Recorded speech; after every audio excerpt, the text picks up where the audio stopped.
to our first author. Is Senator Skinner here? Yes, she is. Good morning. Senator Skinner, you're presenting file item number 1, SB 59. I know you knew that. Good morning. Good morning, Chair. Thank you, members. Yes, I am presenting SB 59. Everyone who has had a period has a story that's met with feelings of embarrassment, frustration, because we didn't have menstrual products right at our fingertips. SB 59 expands accessibility to menstrual products by ensuring that restrooms in buildings that the state government provides services or the state government funds, has that nexus to state government, provides those products needed for our regular bodily functions. We take for granted that toilet paper's in every restroom. It's free. We should do the same for period products. California has enacted the most progressive policies to increase access to period products. We ended the tax on these products. We require them in our grade 6 through 12 public schools, our CSUs, our community colleges. This bill builds on those and, as I mentioned, requires those products in our women's restrooms, our all-gender restrooms, and at least in one men's restroom, in all state or state-leased buildings, all the buildings that I mentioned that have a nexus to the state. So by doing that, SB 59 helps every state-associated building do this, just like the People's House here in the state capitol does, where period products are available and free. Anybody else? Seeing none, we're now going to move on. Is there any lead witnesses against this? There is. Well, come on forward. Committee members, my name is Sophia Lorey, and I'm with the California Family Council. SB 59 seems to be a positive bill at first glance. How can anyone be against providing menstrual products in a woman's restroom? Yet, this bill also requires state-owned buildings to provide menstrual products in male restrooms, pushing the lie that men can have a menstrual cycle. This is insulting to women. This bill disregards the inherent dignity of women by attempting to obscure obvious biological distinctions between male and females. Males do not have a menstrual cycle. Let me repeat that. Males do not and cannot have a menstrual cycle. Monthly, women endure emotional and physical symptoms from menstruating, such as anxiety, depressed moods, crying spells, mood swings, irritability, appetite changes, and food cravings, joint or muscle pain, headaches, fatigue, weight gain related to fluid retention, abdominal bloating, breast tenderness, and acne flare-ups. To pretend that a man experiences this is truly absurd. To vote yes on SB 59 is to ignore basic biology. To vote yes on SB 59 would be antithetical to women's rights. SB 59 works to erase the biological truth of what a woman is. To be truly pro-woman, it is paramount that we recognize these biological differences between the sexes and act accordingly. There is no need for menstrual products in male restrooms. Males cannot have a menstrual cycle. If you have a menstrual cycle, you are a woman. Consequently, only women's restrooms need menstrual products. I urge you to stand up for women and vote no on SB 59. Thank you. Thank you. Any other witnesses in opposition in the room that would like to come forward? Seeing none, we'll move on to witnesses waiting to testify via the teleconference service. This includes anyone either in support or opposition. Please, it's a reminder just to state your name, your affiliation, and the position only. I'm limiting the Me Too's to a total of 10 minutes. Moderator, if you would please prompt individuals waiting to testify in support or opposition of SB 59, we'll begin. All right, if you have opposition or support for SB 59, at this moment, press 1, then 0 on your telephone keypad. We will go to line number 9. Please go ahead. Good morning. This is Rebecca Gonzalez with the National Association of Social Workers, California chapter, in strong support of this bill. Thank you. 6. We will go to line number 15. Please go ahead. Good morning, Stephanie Estrada with Crew Strategies on behalf of California Latinas for Reproductive Justice and Support.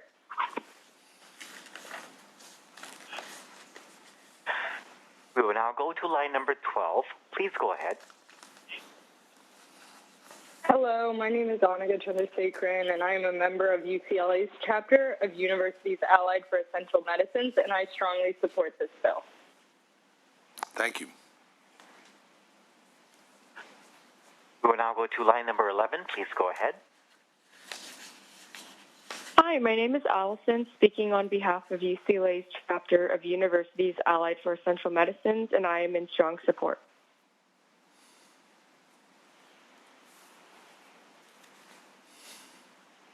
We will now go to line number 14. Please go ahead. Hello, my name is Shivani Salsi, and I'm a member of UCLA's chapter for Universities Allied for Essential Medicines, and I strongly support this bill.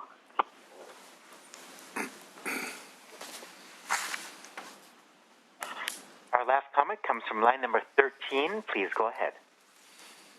Mr. Chairman and members, Michael Radigan on behalf of the Santa Clara County Board of Supervisors in support. Thank you. Thank you. Okay, thanks for the support and opposition witness. We will now bring the discussion back to our members. Do any members have any questions or comments? Senator, do you want to start? Thank you, Senator Skinner, for bringing this bill forward. As a person who has used both male restrooms and female restrooms in times of urgency and necessity, I understand that, the law does not prohibit one gender or another from using public restroom facilities. So, for me, it feels like a common sense approach. In respect to what has been shared today in opposition, I do see myself as a strong supporter of women, and I understand the creation of women's biology, but also recognize that we have progressed, we have evolved as a human species in that we have choice in identity, and we have choice in what we pursue as humans in terms of our essential needs. And I like the analogy that you made around toilet paper as an essential need, and that we have that in public restrooms. And so I'm thinking of that as well.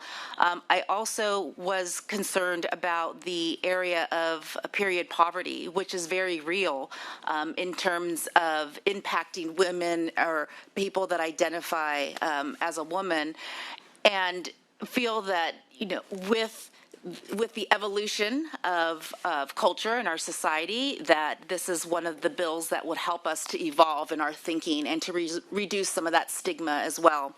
And I want to acknowledge that I had several students come to my office in the last few weeks from California State Stanislaus as well as from UC Merced that are both in my district.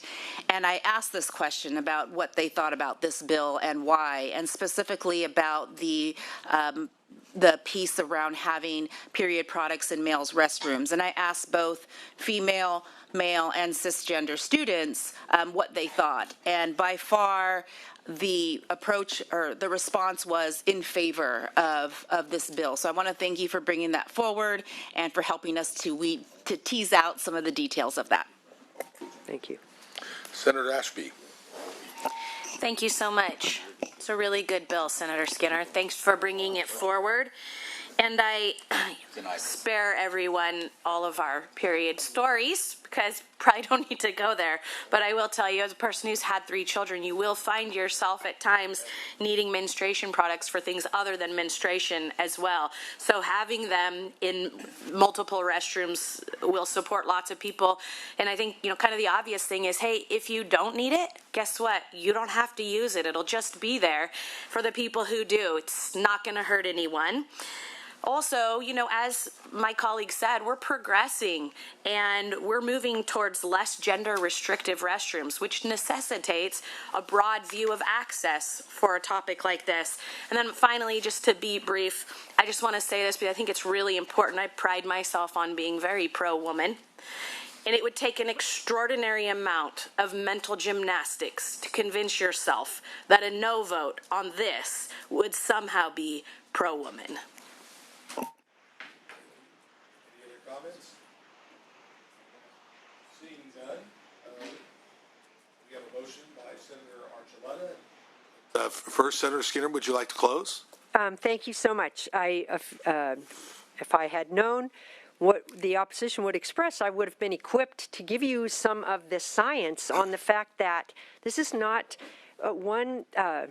whether an individual menstruates or not, is not just a question of what we have come to sort of kind of narrowly define as female biology. In other words, there is great variation biologically in individuals. It is rare, but it occurs, and so as I think anyone who looks in the literature can see, there are individuals with penises that have ovaries. There are individuals who have ovaries and testes, for example. So there's a great variation. Now, it is a small percent of the population, but this is a fact. This is not just a matter of what somebody chooses as a gender identity.